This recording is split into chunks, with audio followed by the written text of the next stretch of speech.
এটা হচ্ছে গুফা পাতাল, একদম নেপালে লাস্ট বর্ডার। এখান থেকে পুরো সুন্দর ভিউটা দেখা যাচ্ছে। আমরা যে রিসর্টটায় রয়েছি সেটা হচ্ছে রুদ্রাস ইকো হাট। তো ওখান থেকেই এই ভিউটা আমার তোলা। এখানে দেখো ভীষণ সুন্দর একটা ভিউ দেখা যাচ্ছে। পাইন গাছের ঝাড়, ঝাউবন সব কিছু মিলে মিশে যেন পাহাড়টাকে যেন সবুজে ভরিয়ে তুলেছে। ভীষণ সুন্দর লাগছে। এই যে পতাকাগুলো উঠছে এগুলো সব নেপালের। পাইন আছে, বিভিন্ন ধরনের গাছ রয়েছে। তো এইভাবেই এই দৃশ্যটা খুবই মনোরম, ভীষণই মন কাড়া। আমাদের প্রকৃতির সাথে যেন আমরা মিশে গেছি, ভীষণ ভালো লাগছে। তো তোমাদেরকেও শেয়ার করছি, তোমাদেরও ভালো লাগবে আশা করি এটা দেখলে। ভীষণ সুন্দর।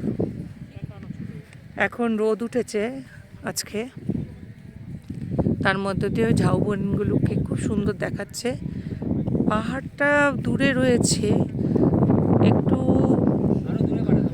ফগি আছে দূরে, তাই স্পষ্ট বোঝা যাচ্ছে না, তবে গ্রিনারি ভীষণ। তো এটা একটা ভীষণ উঁচুতেই রয়েছে, খুব সুন্দর। তো এই হচ্ছে ভিউ।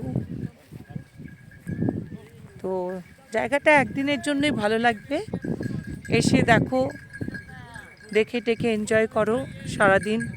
তারপর থাকতে গেলে দল বেঁধে অনেকে মিলে এলে এনজয় করতে পারবে সারাটা দিন, তখন খুব ভালো লাগবে।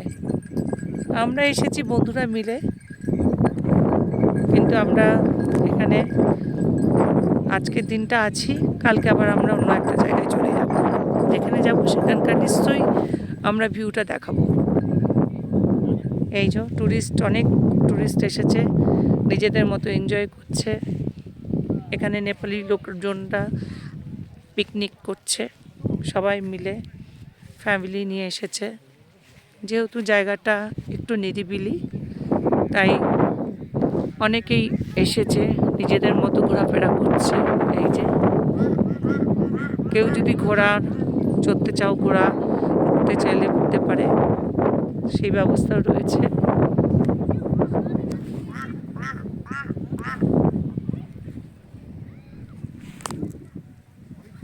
দারুণ সুন্দর।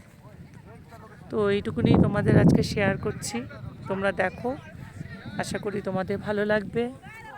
এখানে বনফায়ারও হয়। তো ঠিক আছে বন্ধুরা, এই অবধি রাখলাম। তারপরে নেক্সট ট্যুরিস্ট স্পটে যখন যাব তখন আবার কিছুটা তুলব।